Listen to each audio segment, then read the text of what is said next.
Aunque ahora, con la vista puesta en las próximas elecciones autonómicas de la Comunidad Autonómica Vasca, estéis escenificando una falsa confrontación, los dos, tanto el PNV como el PSOE, tenéis un mismo objetivo: pactar un acuerdo para acometer una mera reforma del Estatuto de Gernika dentro de los límites constitucionales.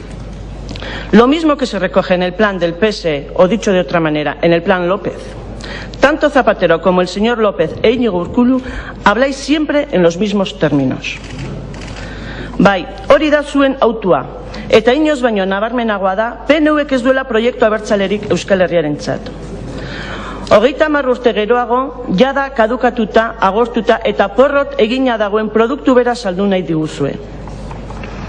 Pero a estas alturas no nos sorprende, porque en estos 30 años os habéis limitado a ser simples gestores de España y deseáis seguir con el actual marco que tantos negocios y privilegios os reporta. Basta hacer un repaso de estos 30 años para dar fe de ello. Apoyar Lemoiz y la energía nuclear, defender la entrada en la OTAN, imponer el tren de alta velocidad, proteger el fraude fiscal, entregar mansamente nuestro dinero a España a través del cupo para mantener a la monarquía, la Guardia Civil, policía, colocar la bandera española en las balconadas de los ayuntamientos y etcétera. Nunca mejor dicho, sois el partido del negocio vasco. 30 años que van desde Chiberta hasta Loyola, en los cuales en cada oportunidad de resolución del conflicto han primado vuestros intereses de partido y clase. 30 urte geroago, berriz ere, Nafarroak ez du lekurik zuen autu estrategikoan. Nafarroak ez du lekurik zuen Euskadi horretan. Y hoy nos encontramos debatiendo una ley de consulta, una ley que responde a los intereses electorales y partidistas del PNV, que responde a una hoja de ruta que no pretende superar este estado de cosas, sino más bien todo lo contrario, que pretende mantener el marco de la partición, negación y sometimiento de Euskal Herria. Una hoja de ruta que nace en este marco y muere en este marco, y propuesta que ha sido un lo tomas o lo dejas, un auténtico trágala. Pero más grave aún es la manipulación y trampas que queréis hacer a este pueblo. La primera, señor Ibarretxe, no estamos en la fase de reclamar una metodología. La mayoría de la ciudadanía y agentes políticos hicieron suya la metodología que la izquierda abertzale presentó ya en el 2004 en Anoeta.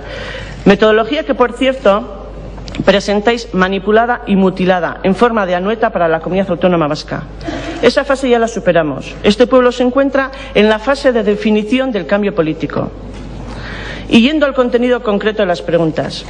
Segunda trampa. Se nos presenta esta consulta para poner a ETA en su sitio.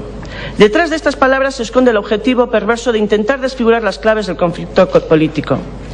Se oculta la violencia estructural que los estados español y francés ejercen contra Euskal Herria y sus ciudadanos y ciudadanas. Durante estos 30 años de proyecto autonomista, la represión política del Estado español ha ocasionado la muerte de 420 ciudadanos y ciudadanas vascas. Ha habido más de 4.000 presos y presas políticas, y hoy en día hay más de 700. Han detenido a 35.164 personas. Han sido torturadas 7.070 personas. Han sido cerrados y silenciados 4 medios de comunicación. Han ilegalizado a 8 organizaciones políticas.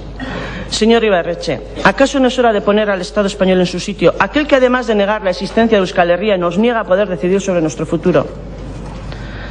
Tercera trampa. ¿Qué concepción del ejercicio de derecho a decidir es esa que lo limita a una consulta no vinculante en la Comunidad Autónoma Vasca, que excluye a los y las ciudadanas del resto de Euskal Herria y afianza la partición territorial? Ejercer el derecho a decidir no es realizar una consulta, y usted lo sabe. Y cuarta trampa. Se nos habla sobre un diálogo sin exclusiones. ¿Qué concepción del diálogo sin exclusiones es esa que lo limita a las fuerzas políticas representadas en el Parlamento de la Comunidad Autónoma Vasca, del que pretenden dejar fuera a la izquierda abertzale y apuesta por arrinconar y silenciar a toda esa opción política, por la prohibición de actos políticos, por desalojar de las instituciones al independentismo mediante mociones éticas y mociones de censura, por cierto, consensuadas con el PSE?